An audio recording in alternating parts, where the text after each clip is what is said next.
We've received this design, or this drawing rather, a base plan from one of our users, one of our gCADPlus users, and the idea here is to take this very basic information and send it to an engineer for some advice and changes. So there's a process going on where the drawing needs to go to the engineer and then back again to continue the design. Landscape designer is not able to produce a drawing that the engineer can read. The engineer uses AutoCAD products. I'm not quite sure what, but why doesn't this particular gCADPlus drawing, why can't it be converted into AutoCAD DWG format? Let's look at some possible candidates. Let's have a look at the blocks associated with the drawing, and there are none. Let's have a look at the layers. Sometimes layer names are excessively long, and that's caused problems of this type before. These layer names are not in any way complicated. Is this a very large drawing? And if we go to File and File Size, the file size is only 81K, so there's no obvious reason at all why there should be any difficulty in producing a file, an export file that would be able to be converted. There's a lot of information on our website about how you might do that, but the safest, best way to do that transfer is to produce a DXF drawing. Save the drawing as a DXF file type. And again, there are different ways to do that, but I'll just show you what happens when I used one of those methods for saving a DXF file. Well, this little warning box comes up, can't save the file, and it measures DWG direct error, invalid symbol table name. And that, I think, gives us a clue. One of the names in one of the settings is not correct. Let's just have a look. Under Format, maybe we'll look at text styles here, and there's text underscore Katnick, a mix of lowercase and uppercase, but I don't imagine that's going to cause too many problems at all. So that's a dead end, I think. Let's pick this text, and it's in a style here which looks complex to me, so let's have a closer look at that style.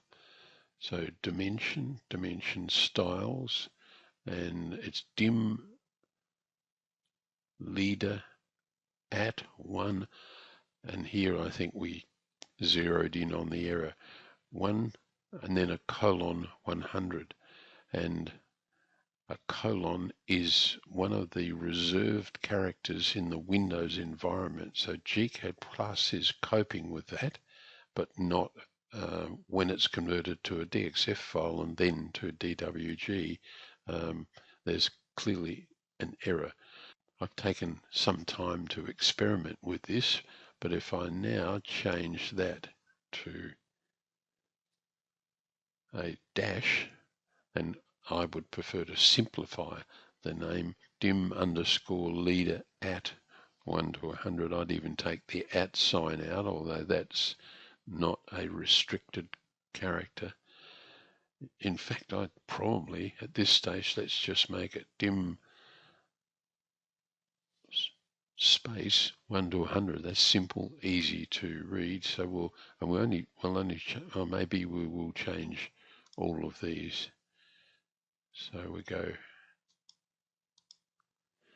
I'll go ahead and change all of those, and we'll run that export of DXF again. The changes now have made to all of the dimensions, styles, and the colon's been removed, and it then saved very easily to a DXF file.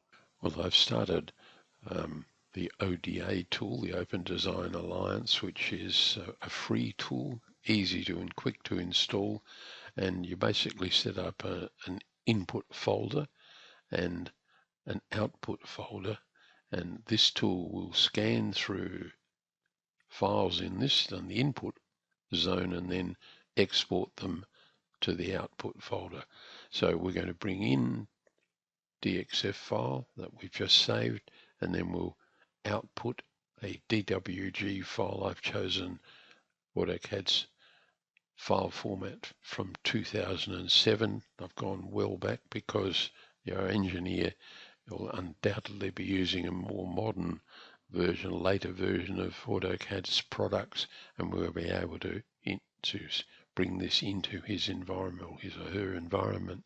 I do like to tick that little audit box because that's checking again that the file format that we're giving it the engineer as a DWG is perfectly adequate. There's one other step I would take if you were very worried. I'd download Autodesk's TrueView tool and load my converted drawing. So I'm hopeful now that I'll send the DXF file and the DWG file back to our user, and I'm very confident now that the engineer will be able to load the file, and if it comes backwards and forwards as a DXF 2007, then swapping information will be quite straightforward. Well, just for interest, here's Autodesk's TrueView product. It looks and feels very much like AutoCAD. Note the complexity of the ribbon strip through here, and that's one reason we keep the gCADPlus interface really clean. Don't change things, we don't move things around. However, I digress. So here's our file now.